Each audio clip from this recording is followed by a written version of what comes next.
Məsələn, deyirəm ki, az. Deyirəm az test. Nə qədər? Dəqiq demədim ki. Deyirəm ki, çoxlu uşaq. Dəqiq demədim ki. Deyirəm ki, biraz su ver, biraz su. Dəqiq demədim ki. Deməli, qeyri-müəyyəndir. Qeyri-müəyyən miqdar sayı quruluşca üçür olur. Elə baxın, az, sadə, çoxlu düzəltmə, biraz mürəkkəb.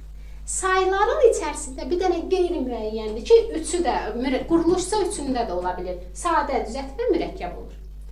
Bir də qeyri-müəyyən miqdar sayının bəziləri ədədlə işlənə bilir. Elə azı işlədək, ən az. Çoxu işlədək, lap çox, ən çox. Deməli, qeyri-müəyyən miqdar sayılar ədədlə işlənə bilir.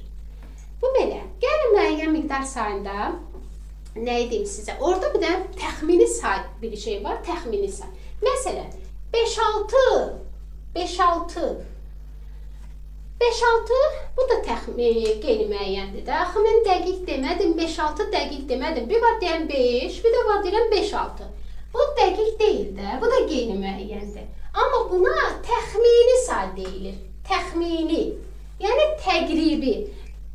Heç olmasa 5-6 deyəndə bilirəm ki, 5 ilə 6-dır da, ikisindən biridir. Buna görə bu saya təxmini say deyilir. Qeyri-müəyyəndir ya, 5-6 da qeyri-müəyyəndir, çoxlu da qeyri-müəyyəndir. Amma çoxlunun konkret miqdarını bilmirəm, buna təxmini say deyə bilmərəm. Amma 5-6-nın heç olmasa biraz bilirəm ki, ya 5-dir, ya 6-dır. Ona görə buna təxmini say deyilir.